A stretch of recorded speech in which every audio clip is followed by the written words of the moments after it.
God's word channel చూస్తున్నా మీ అందరికీ ప్రభు అయిన యేసుక్రీస్తు నామములో శుభాలు వందనాలు తెలియజేస్తా ఉన్నాను. పిల్లరా, గత వీడియోలో మనం 9వ అధ్యాయం గురించిన వివరణ గురించి ఎన్నో విషయాలు తెలుసుకున్నాము. ఎలా 9వ అధ్యాయంలో 5, 6వ దూతలు బూరలు ఊదినప్పుడు ఎటువంటి సంభవాలు జరిగి ఉన్నాయి. 5వ దూత బూర ఊదినప్పుడు మనము చూడవచ్చును, ఆకాశం నుండి నెలరాలిపడిన ఒక నక్షత్రం, ఒక దూత అగాధం యొక్క తాళం తెరవగా పొగ వంటిది బయటికి వచ్చెను. ఆ పొగలో నుండి మిడతల వంటి రూపంలో కలిగిన జీవులు బయటికి వచ్చి వాటికి అధికారము ఇవ్వబడను. దేవుని ముద్ర లేని వారిని హాని చేయుటకు, గాయపరచుటకు వాటికి అధికారం ఇవ్వబడిన సంగతిని మనం తెలుసుకున్నాము. వాటి రూపములు కూడా విచిత్రముగా ఉన్నవి. అలాగే ఆ శ్రమ గతించిన తర్వాత 6వ దూత బూర ఊదినప్పుడు మనము చూడవచ్చును ఏం జరిగిందంటే, మనం చూసి ఉన్నాము. 6వ దూత బూర ఊదినప్పుడు దేవుని యొక్క బలిపీఠం యొక్క కొమ్ములో నుండి ఒక స్వరము వంటిది వినబడును. ఆ తర్వాత యూఫ్రటిసు అను మహానది యొద్ద బంధింపబడిన 4 దూతలు విడిచిపెట్టమని ఆ స్వరము చెప్పుట.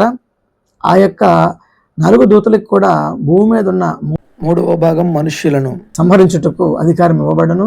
వాటితో పాటు 20 కోట్ల గుర్రపు రౌతుల సైన్యము కూడా బయలుదేరి నలుదిక్కులో ఉండే మనుషుల్లో 3వ భాగము నాశనం చేయుటకు అధికారం ఇవ్వబడను. ఆ గుర్రముల రూపంలో కూడా విచిత్రముగా ఉండెను. ఈ ఎన్ని సంగతులు కూడా మనము ప్రకటన గ్రంథము 9వ అధ్యాయంలో అధ్యయనం చేసిన పిల్లరా. ఈ యొక్క అధ్యాయం చాప్టర్ 10 1 నుండి 11 వచనములు గల లేఖన భాగము. ఇందులో మొదటి 4 వచనాలు చూసినట్లయితే 1 నుండి 4 వచనములు, బలిష్ఠుడైన వేరొక దూత పరలోకము నుండి దిగివచ్చుట చూచితిని. ఇక్కడ భక్తుడు దర్శనంలో చూస్తూ ఉన్నాడు. బలిష్ఠుడైన వేరొక దూత పరలోకం నుండి వచ్చింది. ఆ దూత యొక్క లక్షణాలు వివరిస్తూ ఉన్నాడు. ఆయన మేఘము ధరించుకొని ఉండెను. ఆయన శిరస్సు మీద మేఘధనస్సు ఉండెను. ముఖము సూర్యబింబం వలెను, పాదములు అగ్నిస్తంభముల వలెను. చేతిలో ఇప్పబడి ఉన్న ఒక చిన్న పుస్తకము ఆయన పట్టుకొని ఉండెను. అంటే ఆ దూత ఇటువంటి లక్షణములను కలిగి ఉన్నాడు. అలాగే ఆ దూత తన కుడి పాదము సముద్రం మీదను, ఎడమ పాదము భూమి మీద మోపెను. లేదా ఈ యొక్క దూత యొక్క లక్షణాలు ఇక్కడ భక్తుడు స్పష్టంగా రాస్తూ ఉన్నాడు. కీర్తన 24వ అధ్యాయం 1వ వచనంలో ఇలా రాయబడి ఉంది, భూమియు దాని సంపూర్ణతయు, లోకము దాని నివాసులను యెహోవావే. అంటే ఈ యొక్క భూమి మీద, ఆ యొక్క సముద్రముల మీద, సమస్త జీవుల మీద దేవునికి అధికారం ఉన్నట్టుగా ఈ దూతను మనము చూడవచ్చును. ఈ యొక్క దూత సింహము గర్జించినట్లు గొప్ప శబ్దముతో ఆర్భాటించాను. సింహము గర్జించినట్లు గొప్ప శబ్దముతో ఆర్భాటించాను. మనం చెబుతాం కండి దేవుని వాక్యాన్ని. ఆయన యొక్క ఘోష విస్తార జలముల యొక్క ఘోష కంటే అధికమైనది ఆయన యొక్క గర్జన. అలాగే ఆ ఆర్భటించినప్పుడు 7 ఉరుములు, వాటి వెనక 7 శబ్దములు, అంటే 7 ఉరుములు వాటి శబ్దములు పలికెను. కీర్తన 29:3లో ఆ 7 ఉరుములు వాటి శబ్దములు ఏమిటి అని ఆలోచన చేసినట్లయితే అవి దేవుని యొక్క స్వరము అని లేఖనము సెలవిస్తూ ఉంది. ఈ 7 ఉరుముల గురించి యోహాను ఆ దర్శనంలో విని ఉండగా, ఆ 7 ఉరుముల గురించి వ్రాయబోచుండగా ఆ యొక్క పరలోకము నుండి ఒక స్వరము వినబడింది. నువ్వు ఆ 7 ఉరుముల గురించి ముద్ర వేయవలదు అని చెప్పుట వినడంట. అంటే నువ్వేమీ రాయొద్దు వాటి గురించి, వాటిని ముద్రించము, అంటే బయటికి బయలుపరచుకు అని చెప్తా ఉంది దేవుని వాక్యం. పిల్లరా, ఈ లక్షణాలన్నీ కూడా ఈ బలిష్ఠుడైన దూత పరలోకం నుండి ఎవరైతే దిగి వచ్చారో ఆ యొక్క దూతకుండే లక్షణాలను తెలియజేస్తున్నాడు. అయితే బైబిల్ పండితుల అభిప్రాయం ప్రకారము ఎవరు ఈ బలిష్ఠుడైన దూత అంటే, అందరూ అంటారు అంటేనే ఎక్కువ మంది బైబిల్ పండితుల అభిప్రాయం ప్రకారము ఈయన యేసు క్రీస్తు. అంటే క్రీస్తుకు ఉండే లక్షణాలన్నీ కూడా ఈ బలిష్ఠుడైన దూతకు ఉన్నాయి కాబట్టి ఈ దూత క్రీస్తే అంటారన్నమాట. దీనికి ఉపమానముగా, దీనికి ఉదాహరణగా ప్రకటన గ్రంథము 4వ అధ్యాయము 3వ వచనం అక్కడ ఉంటుంది. దేవుని సింహాసనం గురించి ఉన్నప్పుడు దేవుని సింహాసనము మేఘధనుసు చేత ఆవరించబడి ఉండను. ఈ దూతకి మేఘధనుసు ఆవరించి ఉంది, దేవుని సింహాసనం మీద కూడా మేఘధనుసు ఆవరించి ఉంది. అలాగే ప్రకటన గ్రంథము 1వ అధ్యాయము 15, 16 వచనం చూసినట్లయితే ఆయన పాదముల గురించి, ముఖము గురించి వివరణ ఉంటుంది. ఆయన ముఖము సూర్యబింబం వలన, పాదములు అగ్నిస్తంభముల వలె ఉన్నవని. అలాగే ప్రకటన 5వ అధ్యాయం 9, 10 వచనాలు చూసినట్లయితే గ్రంథమును దాని ముద్రలను విప్పుటకు యోగుడు ఎవడని ఒక దూత పలుకుతా ఉంది. అంటే ఆ దేవుని చేతుల్లో ఉండే గ్రంథంలో ఉండే ముద్రలు విప్పుటకు యోగ్యుడు ఎవరని ఆ దూత చెప్పినప్పుడు, అంటే ఆ గ్రంథమునందున్న ముద్రలను విప్పినవాడు యేసుక్రీస్తే. అంటే ఆయన అర్హుడు కాబట్టి ఆయన ఈ దూత అంటారన్నమాట. యోవేలు గ్రంథము 3వ అధ్యాయం 16వ వచనంలో ఇలా రాయబడి ఉంది, యెహోవా సియోనులో నుండి గర్జించుచున్నాడు. అంటే ఇక్కడ ఈ దూత గర్జించుతున్నాడు కదా, ఆ యొక్క గర్జన దేవుని గర్జనకు సాదృశ్యంగా ఉంది కాబట్టి యోవేలు గ్రంథము 3వ అధ్యాయం 16వ వచనం చెప్పబడిన రీతిగా ఈ యొక్క దూత యేసుక్రీస్తే అంటారన్నమాట. అలాగే ప్రకటన గ్రంథము 4వ అధ్యాయం 5వ వచనంలో సింహాసనంలో నుండి మెరుపులు, ధ్వనులు, ఉరుములు బయలుదేరుచున్నవి. ఇక్కడ ఈ 7 ఉరుములు ఈ దూత నుండి ఎలాగైతే ఆర్భటించినప్పుడు బయలుదేరుతూ ఉన్నాయో అలాగే దేవుని సింహాసనం నుండి బయలుదేరుతున్నాయి కాబట్టి ఉరుములు, ఆ ఉరుములు ఈ ఉరుములు సాదృశ్యం కాబట్టి ఈ బలిష్ఠుడైన ఈ దూత యేసుక్రీస్తే అని కొంతమంది బైబిల్ పండితులు అభిప్రాయం ప్రకారం. అయితే మరికొంతమంది అభిప్రాయం ప్రకారం అంటే ఈ యొక్క బలిష్ఠుడైన దూత యేసుక్రీస్తు కాదు, క్రీస్తు యొక్క దూత. అంటే దేవుని చేత అధికారం పొందిన ఒక బలమైన ఒక బలిష్ఠుడైన దూత అని కొంతమంది అభిప్రాయపడతారు. దీనికి ఉదాహరణగా వాళ్ళు ప్రకటన గ్రంథము 5వ అధ్యాయం 2వ వచనంలో చూసినట్లయితే అక్కడ బలిష్ఠుడైన వేరొక దూత ఈ గ్రంథంలో ఉండే ముద్రలను విప్పుటకు యోగ్యుడు ఎవరని బిగ్గరగా కేక వేశారు. ఆ బలిష్ఠుడైన దూతే ఈ దూత అని కొంతమంది అభిప్రాయం. ఎందుకంటే క్రీస్తు పాత నిబంధన కాలంలో యెహోవా దూతగా ఉన్నాడు, మనందరికీ తెలుసు యెహోవా దూత. ఎందుకంటే ఆయన ఇంకా ఈ లోకంలోకి రావలేదు, శిలువ మరణం పొందలేదు. కానీ ఎప్పుడైతే ఆయన ఈ లోకానికి వచ్చి శిలువ మరణం పొంది మరణాన్ని జయించి పునరుద్ధానుడై తిరిగి లేచి ఆ తండ్రి కుడిపార్శ్వకు వెళ్ళాడో ఇప్పుడు దేవునితో సమానమైన అధికారం కలిగిన వాడిగా దేవుని కుడిపార్శ్వం ఉన్నవాడుగా ఉన్నాడు. కాబట్టి ఇప్పుడు క్రీస్తుని దూతగా మనం పిలవకూడదు. పాత నిబంధన కాలంలో పిలవచ్చు, కానీ ఈ యొక్క కొత్త నిబంధన కాలంలో క్రీస్తుని యెహోవా దూతగా కాకుండా దేవునితో సమానమైన అధికారం కలిగిన వ్యక్తిగా మనకి లేఖనం సెలవిస్తూ ఉంది. ఈ ముద్రలు ఇవ్వబడిన గ్రంథాన్ని క్రీస్తు చేత, అంటే ఇంకేం అభిప్రాయపడతారంటే ఈ యొక్క దూత ఎవరంటే క్రీస్తు చేత అధికారం పొందిన, అంటే యేసుక్రీస్తు ఆ యొక్క పుస్తకాన్ని విప్పారు కదండి, ముద్రలు విప్పబడిన తర్వాత ఆ విప్పబడిన పుస్తకాన్ని దూత చేతికిచ్చి పంపించి ఉన్నారు అని కొంతమంది అభిప్రాయపడతారు. వీళ్ళ ప్రకటన గ్రంథం 10వ అధ్యాయం 4వ వచనంలో పరలోకం ముద్ర వేయము అనే స్వరం వినబడింది. కానీ పరలోకం నుండి ఈ యొక్క ఏవైతే ఉరుములు ఉన్నాయో ఆ స్వరము వాటిని ముద్ర వేయవలదు అని ఉంది కదా, ముద్ర వేయొద్దని. ఆ స్వరము క్రీస్తుదైతే మరి ఈ దూత ఎవరు అంటే క్రీస్తు తనతో తను చెప్పుకుంటున్నాడా? సో పరలోకం నుంచి వినబడిన స్వరము మనుష్య కుమారుని స్వరం, అంటే యేసుక్రీస్తు పరలోకంలో ఉన్నాడు, ఈ యొక్క దూత యేసుక్రీస్తు కాదు. కాబట్టి ఆ స్వరం పరలోకం నుంచి వస్తుందంటే ఈ దూత క్రీస్తు కాదు అనేది మనకి స్పష్టంగా అర్థమవుతుంది. ఏదేమైనా పిల్లరా 1 నుంచి 4 వచనములు గల ఈ లేఖన భాగము బలిష్ఠుడైన దూత ఆకాశం నుండి దిగిరావడం, ఆ దూత యొక్క లక్షణాలు, దానికి ఉన్న అధికారంను ఇక్కడ మనకి అర్థమవుతా ఉంది పిల్లరా. అలాగే 5 నుండి 7 వచనాలు మనం చూసినప్పుడు ఇక్కడ ఆ దూత ఏ దూత అయితే ఈ యొక్క సముద్రంలో తన కుడి పాదమును భూమి మీద ఎడమ పాదమును ఉంచి నిలిచిందో ఆ దూత ఆకాశం తట్టు తన చేయి ఎత్తి ఇలా అంటుందన్నమాట, భూమి అందును సముద్రములోను పరలోకములో, అంటే పరలోకములో ఉన్న వాటిని, భూమిలో ఉన్న వాటిని, సముద్రంలో ఉన్న వాటిని, సృష్టిలో ఉన్న వాటి అన్నిటినీ సృజించిన వాని మీద ఒట్టు అంటుంది. ఎవరి మీదండి? ఈ సృష్టిలో ఉండే, అంటే పరలోకం, భూమి, సముద్రాలు, ఈ సృష్టిలో ఉండే సమస్త జీవులను సృజించిన వాని మీద ఒట్టు పెడుతుందన్నమాట. ఏమంటుందంటే ఇంకా ఆలస్యం ఉండదు. మనకి ఈ విషయాన్ని కొలసీ పత్రిక 1:16లో చూడవచ్చు. అంటే ఈ సృష్టిలో ఉండే సమస్త సృష్టములు కూడా దేవుని చేత సృజించబడి ఉన్నాయని మనకు అర్థమవుతుంది పిల్లరా. కాబట్టి ఇక్కడ ఈ దూత అంటుంది దేవుని మీద ఒట్టు పెడుతుంది. ఒకవేళ ఈ దూత యేసుక్రీస్తు అయితే మరి ఎందుకు దేవుని మీద ఒట్టు పెడుతుంది? క్రీస్తు తన మీద తను ఒట్టు పెట్టుకోవాలి కదా, నా మీద ఒట్టు అనట్లేదు, దేవుని మీద ఒట్టు అంటున్నాడు. అంటే ఈ దూత క్రీస్తు కాదనే మనకి అర్థాన్ని ఇస్తుంది పిల్లరా. కాబట్టి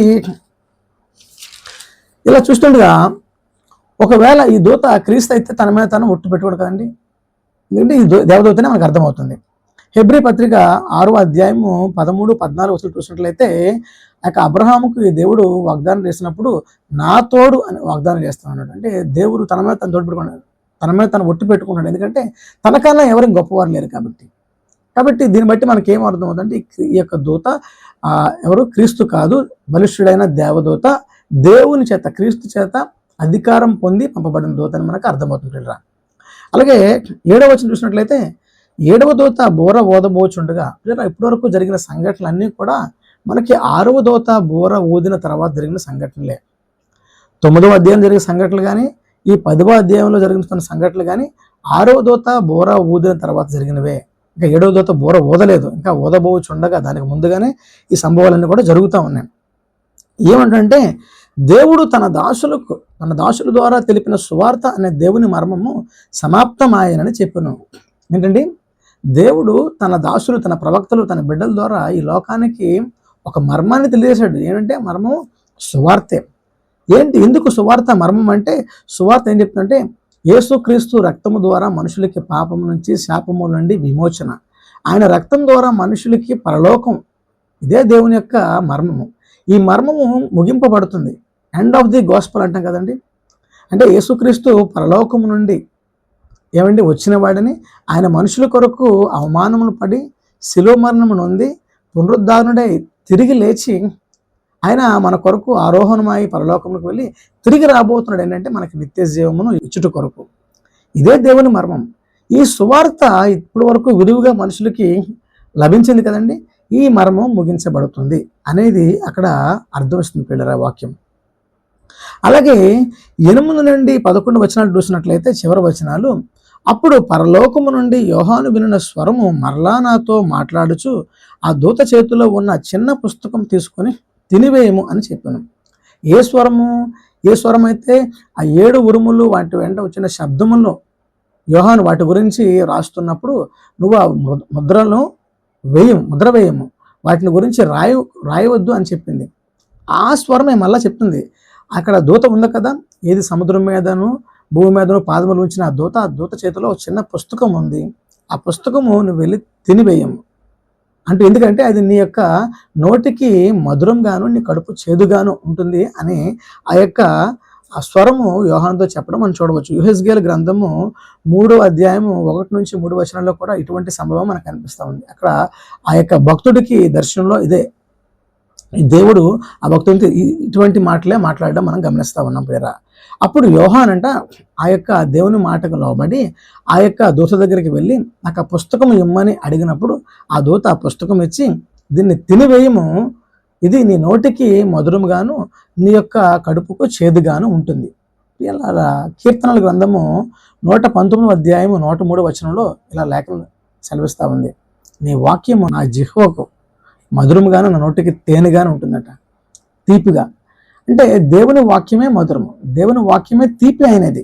ఎందుకు ఈ యొక్క పుస్తకం తిన్నప్పుడు నీ నోటికి మధురంగాను నీ యొక్క కడుపుకు చేదుగా ఉంటుందంటే, దేవుని వాక్యం విన్నప్పుడు మనకి చదివినప్పుడు కానీ చాలా మధురంగా ఆహ్లాదకరంగా ఉంటుంది.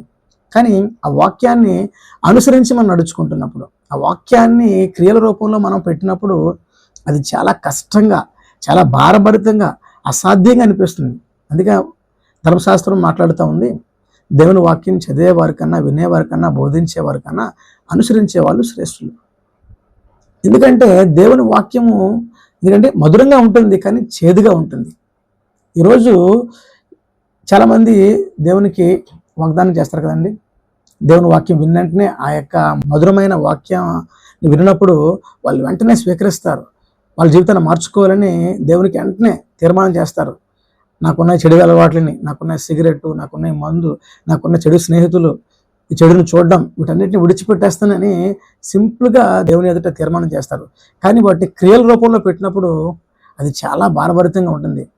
విడిచిపెడదాం అనుకుంటారు కానీ విడిచిపెట్టలేరు. ఎందుకంటే వాక్యము వినడానికి, చదవడానికి మధురంగా ఉంటుంది కానీ అది చేదు. ఎందుకంటే దాన్ని అనుసరణలో పెట్టినప్పుడు మనం చాలా పరిస్థితులు గుండా వెళ్ళవలసి వస్తుంది, చాలా వ్యతిరేకతలు గుండా వెళ్ళవలసి వస్తుంది. కాబట్టి అది అప్పుడు మనకి భారంగా, చేదుగా ఉంటుంది. కాబట్టి ఇది నోటికి మధురంగాను కడుపుకి చేదుగాను ఉంటుందని ఆ యొక్క స్వరము యోహానుతో చెప్పడం మనం చూడవచ్చు ప్రియరా. ఇక్కడ ఉంటుందన్నమాట, అప్పుడు వారు అని ఉంటుందన్నమాట. ఇది జరిగిన తర్వాత అప్పుడు వారు అంటే ఇక్కడ సింగులర్ కాదండి, బహువచనం వాడుతూ ఉన్నాడు. వారు అంటే తండ్రి, కుమార, పరిశుద్ధాత్మ, వీరు ముగ్గురును కూడా యోహానుతో చెప్తూ ఉన్నారు. ఇవన్నీ ఈ పుస్తకం నువ్వు తినివేశావు కదా, నువ్వు ఇప్పుడు ప్రజలను గురించి, జనములను గురించి, ఆయా భాషలు మాట్లాడే వారిని గురించి, రాజులను గురించి మరలా ప్రవచింపనగత్యమని చెప్పిరి. దాంతో చెప్పారన్నమాట. నువ్వు ఈ భూమి మీద ఉండే అందరి గురించి ఇక మీదట ప్రవచించడం నీ కర్తవ్యం, నీ ధర్మం అంటున్నారన్నమాట. ఎందుకంటే ఈ ప్రకటన గ్రంథంలో ఎన్నో మర్మాలు ఉన్నాయి, ఎన్నో ప్రత్యక్షతలు ఉన్నాయి. దేవుడు మనుషులకి బయలుపరచబడబో ఎన్నో సంగతులు ఇందులో ఉన్నాయి. కాబట్టి వీటిని గురించి మనుషులు తెలుసుకోవాలి. మనుషులు ఇవి తెలుసుకొని వారి రక్షణ వారు కాపాడుకొని రాకడకు సిద్ధపడాలి. అనేక మందికి దీన్ని వివరించాలి. తద్వారా వాళ్ళు నా సన్నిధిలో చేరాలి, నా రాజ్యానికి రావాలనేది దేవుని యొక్క ఉద్దేశం. కాబట్టి పిల్లరా, అందుకే నువ్వు ఈ జనముల గురించి, రాజుల గురించి, ఈ యొక్క సమస్తముల గురించి ప్రవచింపడం అగత్యము. కాబట్టి పిల్లరా, ఇవన్నీ కూడా ఈ యొక్క 10వ అధ్యాయంలో జరిగిన సంభవాలన్నీ కూడా ఎప్పుడంటే ఆరో బోర ఊదిన తర్వాత 7వ బోరకు ఊదడానికి ముందుగా జరిగిన సంఘటనలే మనం అన్నీ కూడా ఇప్పటివరకు తెలుసుకున్నాం పిల్లరా.